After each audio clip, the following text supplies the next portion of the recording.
So, Tony, all I was wondering was, over the years you've watched Chris Eubank Jr., what gives you so much confidence that Conor will dismantle him in the way he will?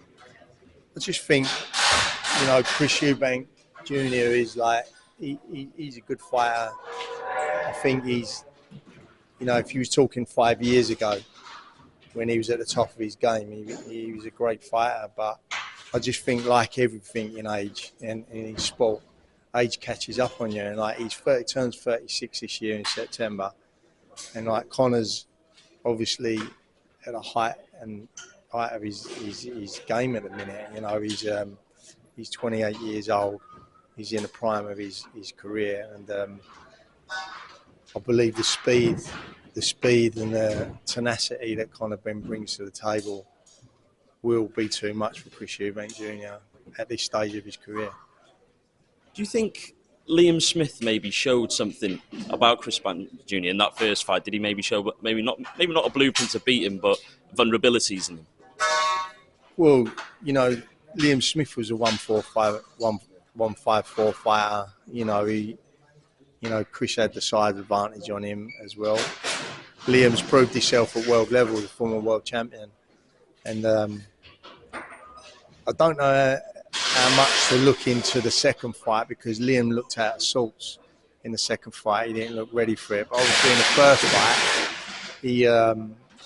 he absolutely demolished Chris Eubank Jr. And Chris didn't look like the fighter the days of when, he boxed...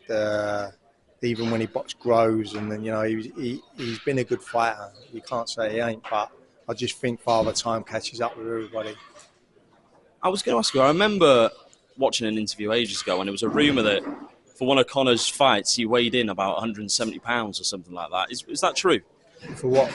I can't remember what fight. I think it would have been the one before the original Eubank fight. On fight night he weighed around 170 pounds. Oh really? No, I don't know. I don't really know. Yeah.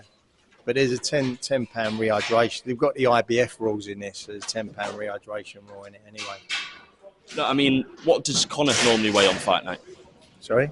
What does Conor normally weigh on fight night? Well, he hasn't boxed up at 160 before. He boxed out at 154. But with my fighters, I only really like them to put 8 or 9 pound on by the next day. I don't really like them whacking on too much weight, because then you lose your speed. And, you don't want to be heavy in there, but as long as he retains his speed and his timing, and he'll be ready to go and fight come April the 26th. I was speaking to Lawrence Okoli and Richard Riakpo recently, and they said moving up to heavyweight, they don't have to worry about the weight anymore. They can really focus on their opponent. It kind of takes that out of the question. Do you think Conor might be able to have a similar thing where he's not worrying about making that 147 limit? He can fully focus on Chris Eubank Jr., whereas Chris has got to focus on making that weight. Yeah, sure. If you're looking at Chris today, he looked like he's got a lot of weight to shift yet, in the next few weeks. But listen, as I say, Conor's going to be ready for this fight. He's been ready for the last couple of years for the fight mentally. So it's just about getting work done in the gym now, getting the sparring done, and then getting the fight on. He's obviously a very emotional person. Is there maybe a worry on your part that you'll have to kind of pull him back, rein him in a little bit for this fight?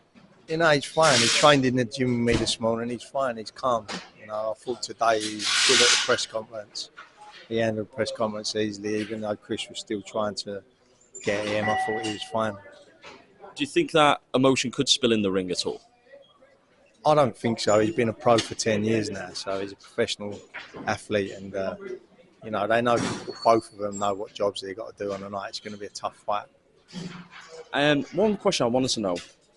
I remember when I was a kid, Callum Smith brought his world championships in the gym, and I was obsessed with the WBC belt, the diamond belt he brought in. Were you surprised that Conor turned down the option to fight for the WBC title? It's an hard one, really, because he really, really wanted to fight for that WBC title. It's a very difficult one because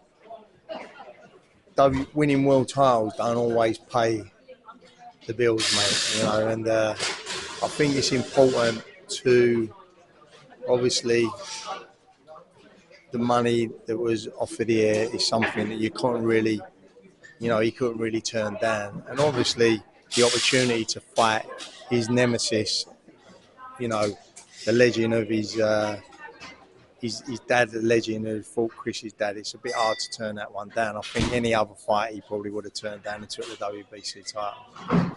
Do you think, obviously he'll back himself to win a world title and so will you, do you think he maybe at the end of his career look back and regret that he didn't take that? No disrespect to Mario Barrios, but he's a good opponent to fight for a world title in a way. Yeah, I mean, it is, and we can always re-look at that after these fights, But at the moment, his focus is on Eubank Jr. And the final one, prediction for fight night? Victorious for Conor Benn. Knockout? We'll have to wait and see, but I just know he'll win the fight.